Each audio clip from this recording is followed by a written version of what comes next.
Eskerrik asko, profesor Cirac. Gracias, profesor Cirac. Nosotros en Passion for Knowledge. Eta jarraian hurrengo hizlaria aurkeztu. Y a continuación les presentaremos a la siguiente ponente. Sandra Díez es una científica de referencia en el campo de la ecología, especialmente en el campo de la botánica. Premio Nobel de la Paz 2007 como miembro del equipo intergubernamental sobre cambio climático y Premio de Investigación Princesa de Asturias 2019 por su lucha contra el cambio climático y su defensa de la biodiversidad. Sandra Díaz es una ferviente defensora de la trama de la vida ante la crisis climática. Y el título de su conferencia es De plantas y pueblos, la biodiversidad vegetal y sus conexiones con los seres humanos. Vamos a escucharla.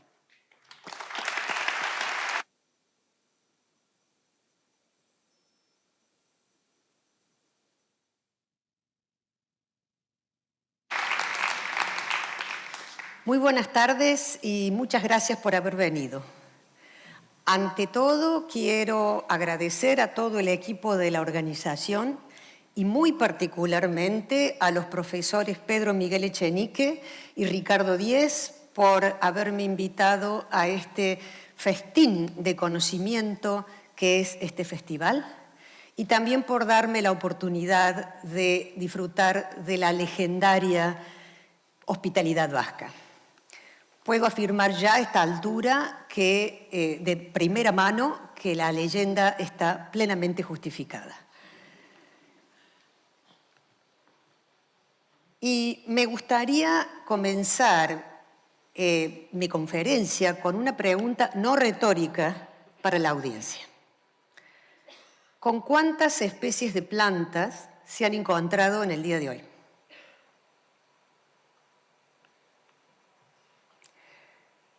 Lo más probable es que la mayoría de ustedes se haya encontrado con al menos 10 especies.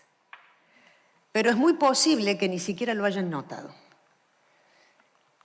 Porque para la gran mayoría de la gente, las plantas son simplemente un telón de fondo para su vida cotidiana o para sus selfies. Y esto es tan común que tiene su propio nombre. Es el síndrome de la ceguera vegetal. Pero no por muy común es menos serio. Es en realidad de una gran ignorancia y arrogancia de nuestra parte. Y ahora a mí me gustaría contarles un poco por qué. Las plantas no son muchísimas especies si las comparamos con otros grupos de organismos. Son solamente un 20% de todas las especies conocidas para la ciencia. Pero representan más del 80% de la masa viva del planeta. Y lo más importante, lo más impresionante de todo, es lo que hacen químicamente. Porque los organismos fotosintéticos aeróbicos, entre ellos las plantas, han creado y siguen creando nuestro mundo. O al menos la parte del mundo más relevante para los seres humanos, que no es toda la esfera terrestre, sino esta delgada piel externa que llamamos biosfera. En esta zona crítica de la biosfera, todos los materiales se reciclan y se vuelven a usar una y otra vez. Entonces, por ejemplo, y aunque no lo parezca, los magníficos tragos y bocaditos del cóctel de anoche y también la basura que se generó a partir del festín y las cucarachas que se comen la basura y los árboles de la avenida aquí afuera y los calamares gigantes que aparecen en la costa cantábrica y toda esta distinguida audiencia y sus elegantes atuendos, todo no son más que diferentes recetas hechas más o menos con los mismos materiales. Quien les habla, por ejemplo, no es más que un ensamble temporario de moléculas prestadas. Y así es que desde hace cientos de millones de años, las moléculas van ciclando entre el mundo vivo y el mundo inanimado. Los seres se comen unos a otros, mueren, se descomponen, pasan al mundo inanimado y así sucesivamente. Pero en esto hay un punto crucial. La gran mayoría de los organismos carece de la capacidad de generar vida a partir de moléculas inanimadas. Solamente unos pocos grupos, entre ellos las plantas, pueden hacer esto a través de un proceso maravilloso que es la fotosíntesis aeróbica. Y la fotosíntesis es simplemente capturar 3 componentes inanimados muy abundantes en este planeta, como son la luz solar, el agua y el dióxido de carbono del aire, y con ellos amasar moléculas orgánicas. Y de paso, como material de desecho, emitir oxígeno. Y este es el oxígeno que usan los animales para vivir, y por supuesto los animales también comen plantas. Y como producto de desecho de su propio metabolismo, emiten dióxido de carbono, que casualmente es la principal materia prima de las plantas para la fotosíntesis. En realidad, si uno lo piensa, la fotosíntesis es un acto de alquimia suprema. Imagínense cómo la celebraríamos, cómo la publicitaríamos si lo hubiéramos inventado nosotros. Sin embargo, le damos bastante poca atención porque no la inventamos nosotros, sino que cualquier humilde maleza que crece entre 2 baldosas la puede hacer. Y así es como el aire del que hoy disfrutamos es una construcción biológica. El oxígeno que hoy respiramos es el producto histórico de la fotosíntesis. Nuestra atmósfera es muy rica en oxígeno, algo así como un 21%. Eso hace que organismos tan grandes y tan ávidos de oxígeno como los seres humanos y los elefantes y como las ballenas podamos vivir acá. Y también esto explica que en este planeta nuestro todo se prenda fuego tan rápidamente y tan fácilmente. Por eso, cuando una pregunta ¿para qué sirven las plantas? Además de ser un buen fondo para selfies, ¿qué creen que responde la gran mayoría de la gente? Bueno, al menos a mí, la gran mayoría me responde que las plantas producen el oxígeno que necesitamos para vivir. No sé si están de acuerdo. Bueno, lamento decepcionar, pero la gran mayoría del oxígeno que hoy disfrutamos no es producto de las plantas que hoy nos rodean. Las plantas terrestres surgieron hace unos 470 a 420 millones de años. Y el proceso por el cual la atmósfera se enriqueció dramáticamente en oxígeno y adquirió la composición que más o menos tenemos ahora, este proceso que se llama la gran oxidación, ocurrió 2.400 millones de años atrás, o sea, mucho antes del surgimiento de las plantas. Y gran parte de ese enriquecimiento de oxígeno en la atmósfera fue responsabilidad no de las plantas, sino de organismos, microorganismos fotosintéticos aeróbicos como estos, o parecidos a estos. Con esto estoy queriendo decir que las plantas no producen oxígeno. Por supuesto que no, claro que las plantas producen oxígeno, pero también lo consumen a través de su respiración. Las plantas, como todos los organismos de la Tierra, son consumidores de oxígeno. Entonces, en cada momento, la proporción del oxígeno producido por fotosíntesis que termina enriqueciendo en forma neta el oxígeno de la atmósfera es realmente minúscula. La concentración de oxígeno que tenemos hoy en la atmósfera ha sido más o menos la misma por millones de años. y realmente no es afectada por las acciones humanas. Y la concentración de oxígeno que hoy tenemos alcanza para millones de años más. Por eso no hay que preocuparse porque nos quedemos sin oxígeno. Este, hoy por hoy, es el menor de los problemas que tenemos. Entonces, cabe la pregunta, si no las necesitamos para producir el oxígeno que necesitamos para respirar, ¿para qué preocuparse por las plantas? Una posible respuesta es, bueno, por empatía y solidaridad con el resto del mundo viviente y el deber moral de protegerlo. ¿Alguien tiene una idea de cuántas especies de plantas son conocidas para la ciencia? Alrededor de 400.000. Y quizás hayan escuchado de que una buena proporción de estas especies está amenazada con la extinción. Y quizás también hayan leído por ahí, particularmente por parte de los negacionistas, que en realidad esto de las extinciones es un alarmismo innecesario porque siempre ha habido extinciones en la historia del planeta. Entonces déjenme que les muestre algunos hechos que nos acerca la ciencia con respecto a esta cuestión. Aquí en este gráfico la escala vertical es velocidad de extinción. Este sector son los tiempos prehumanos y este sector en marrón son los tiempos humanos.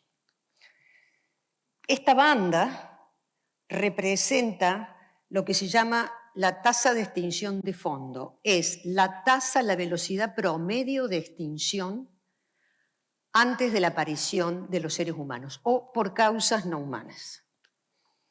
Y esta de acá es la velocidad actual hoy de extinción promedio de todos los organismos. Entonces, acá vemos dos cosas. Por un lado, es cierto que siempre ha habido extinciones, pero también es cierto que la velocidad a la cual están ocurriendo hoy es muchísimo más alta que en épocas prehumanas. Es la más alta en la historia de la humanidad y es más alta que el promedio en los últimos 10 millones de años. Y si nos atenemos solo a las plantas, que es el objeto de la conferencia de hoy, esta es la velocidad promedio de extinción de las plantas en épocas prehumanas y esta es la velocidad actual. Es 500 veces mayor. O sea, efectivamente aquí tenemos un problema. Se estima que casi un 40% de todas las especies conocidas de plantas conocidas para la ciencia están amenazadas en algún grado con la extinción. Y dentro de ellas, un poco más de 5.000 especies están en lo que se llama peligro crítico de extinción, que quiere decir que tienen una chance del 50% de desaparecer para siempre en los próximos 10 años. Y algunas plantas ya han desaparecido, ya están oficialmente extintas en estado silvestre y solo persisten gracias al cuidado esmerado de unos pocos ejemplares en algunos jardines botánicos. Quizás el caso más patético de esto es,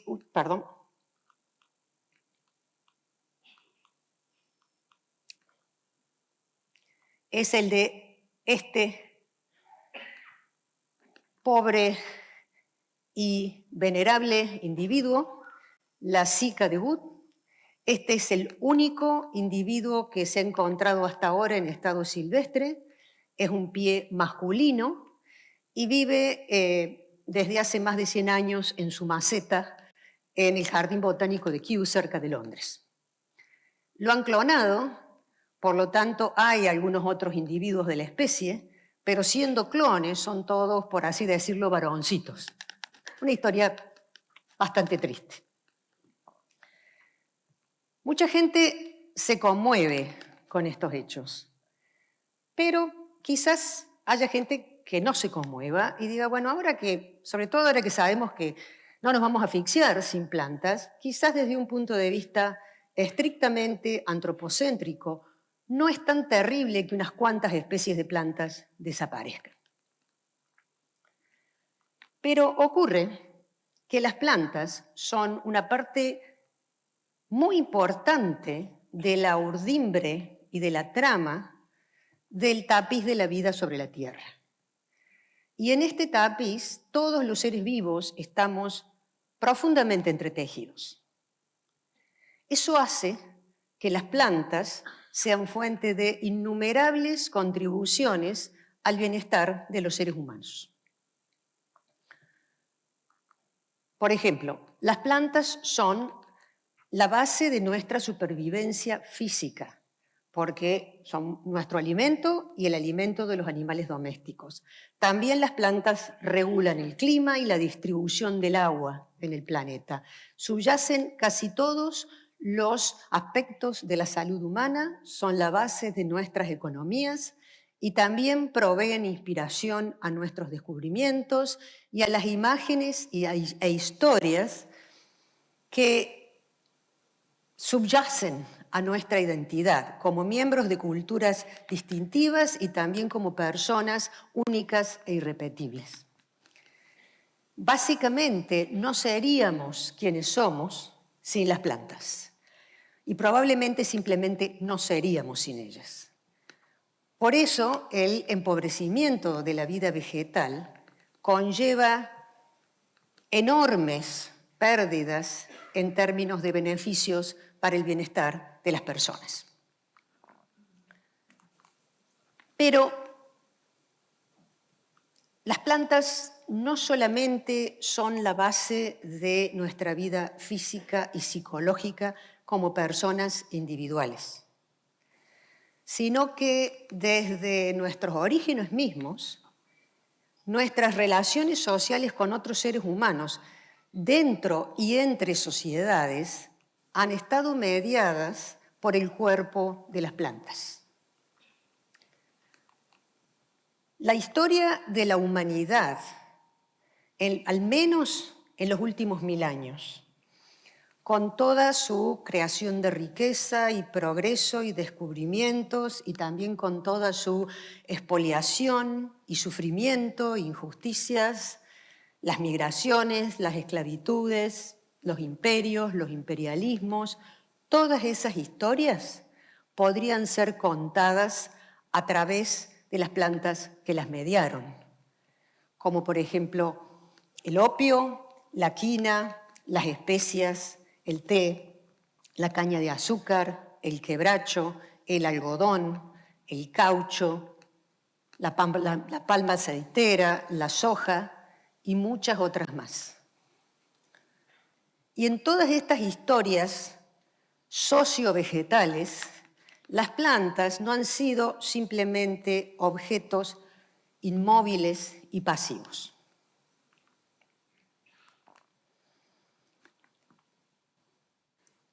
Al comienzo mencioné la legendaria hospitalidad vasca. Hay otra cuestión legendaria sobre esta región a la cual me gustaría referirme ahora. Un gran colega y amigo me decía, gracias al coraje, el ingenio y la perseverancia del pueblo vasco, ningún enemigo pudo realmente echar raíces en nuestra tierra. Y yo no tenía ninguna razón para disentir. Hasta que hace bastante poco tiempo, visitando unas rutas de esta región, durante decenas y decenas de kilómetros y desde el borde de la ruta hasta el horizonte, vi algo que lo pone un poco en duda. Y ese algo es Cortaderia celuena, el plumero de la pampa, nativa de mi tierra. Aparentemente, al menos, el plumero ha echado firmes raíces en el País Vasco y al menos también aparentemente, no muestra signos claros de haber estado vencida ni estar siendo vencida ahora, por lo menos hasta ahora.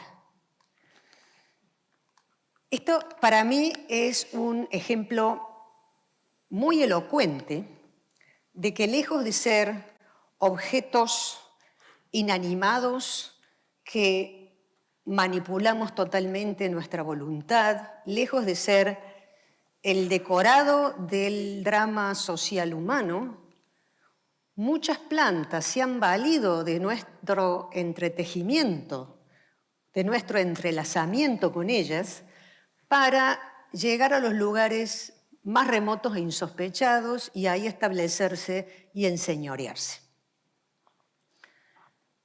La enorme mayoría de las plantas, más o menos un 96%, se queda plantada más o menos en el mismo lugar donde está, como corresponde a su nombre.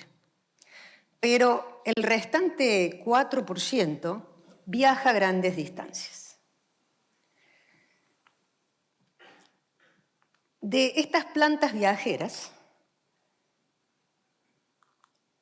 algunas viajan a lo largo de todo el mundo. Aprovechan la enorme conectividad entre regiones distantes que hemos generado en los últimos siglos y sobre todo en las últimas décadas. La mayoría de estas plantas viajeras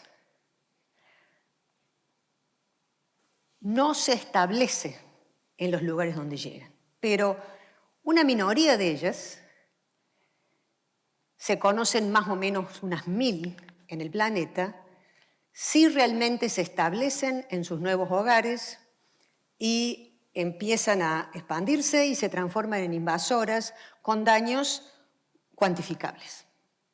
Es más o menos el 0,3% de todas las plantas del planeta, o sea, una proporción realmente pequeñita. Pero estas pocas plantas generan grandes dolores de cabeza. Un ejemplo regional es el plumero. Y acá les voy a mostrar 3 ejemplos que son miembros notorios del ranking mundial de las peores invasoras, tanto en términos de distribución geográfica como de daños documentados. Ahora bien, ¿cómo y por qué es que se producen estos viajes vegetales? En muchos casos las trasladamos involuntariamente, si me permiten la expresión, como polizones. Vienen como contaminantes de las semillas de cultivos, vienen metidas en los suelos de vivero, vienen mezcladas con el embalaje de las mercaderías. Pero en muchos casos son transportadas de forma deliberada y esmerada por alguien que les encontró un costado positivo y no tomó en cuenta los costados negativos de esa especie. Es el caso del plumero de la Pampa, que fue introducida con esmero a Europa como planta ornamental para parques y jardines. Y hoy en día todavía se la puede conseguir en sitios de jardinería. A mí esto de que ustedes tengan un problema con una planta invasora de mi región me hace sentir un poco mal, un poco culpable. Entonces pensé en encontrar un contraejemplo como para compensar. Entonces déjenme que les cuente qué pasa con una planta no europea, pero al menos del viejo mundo, que ha invadido mi región. Y lo ha hecho por razones aún más curiosas que las del plumero. Se trata del ligustro. El ligustro produce unos arbolitos pacatos que no ensucian la vereda porque es siempre verde, y tiene una copa discreta y disciplinada que no le causa mayores trabajos a las cuadrillas de poda municipal porque no invade los cables de electricidad. Y además sus raíces no levantan las baldosas de la vereda.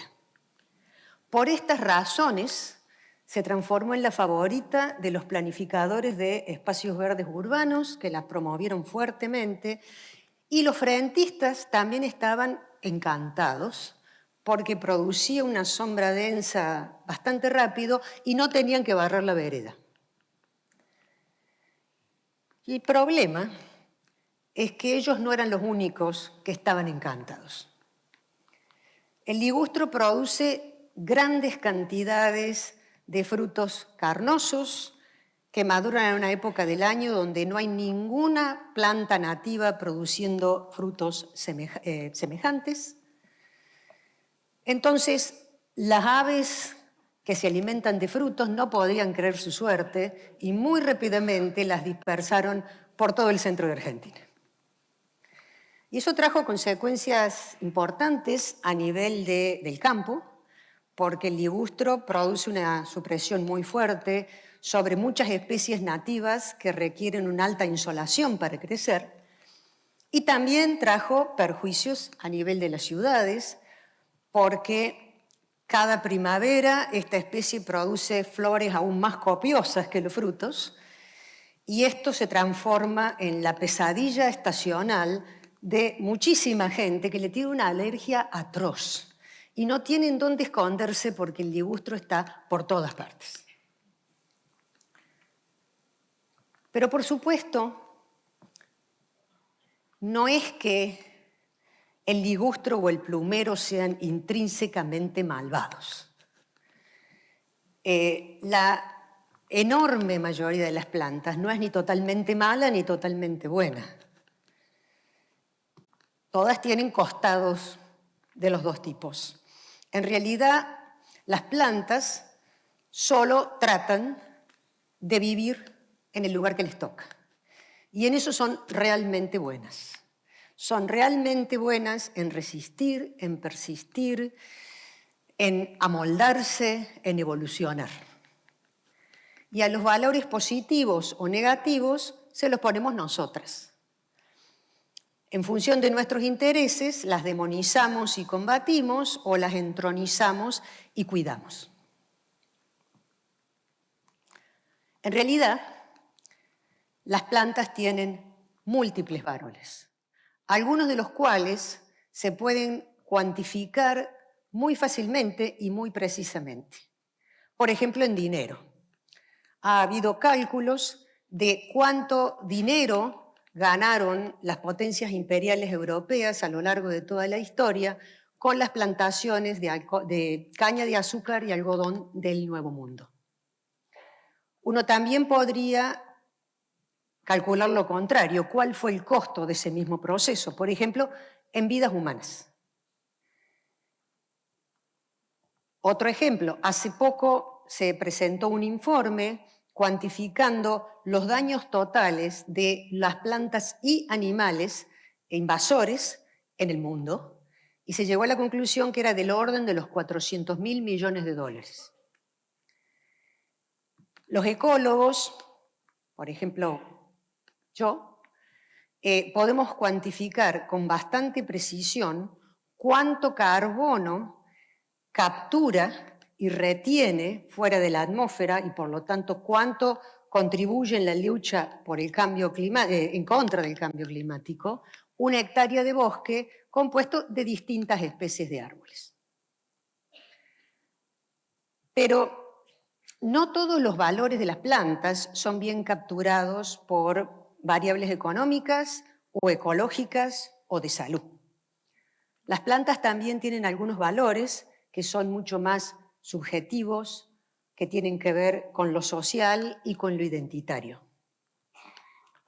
Por ejemplo, una podría calcular con mucha precisión las características de las hojas y los tallos y las bellotas de los robles y también estimar muy precisamente cuál es el valor monetario de la madera producida por los robles. Pero esta información no me acercaría siquiera al valor que tienen los robles en la cultura vasca. Más aún, las plantas tienen lo que se llama valores relacionales.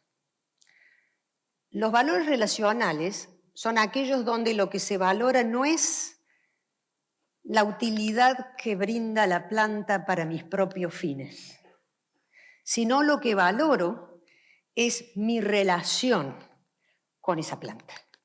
Yo les podría dar una definición bien académica del valor relacional, pero creo que esta frase lo resume mucho mejor.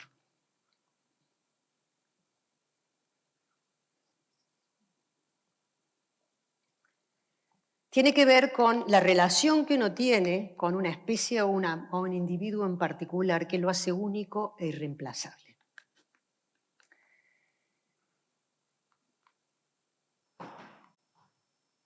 Hasta hace poco, la ciencia no reconocía los valores relacionales. Pero hoy en día sí se les da importancia porque hemos entendido que son absolutamente fundamentales a la hora de las decisiones que la gente toma a favor o en contra de la naturaleza. Y eso hace que algunas plantas sean únicas. Un ejemplo cercano es el siguiente. Más allá del valor cultural colectivo que tienen todos los robles en el País Vasco, hay algunos robles que son tan singulares, tan valiosos, que incluso tienen nombre propio. Como por ejemplo el roble Saharragoa, acá está retratado, al cual tuve el honor de conocer hace 3 días. Este no es un roble cualquiera.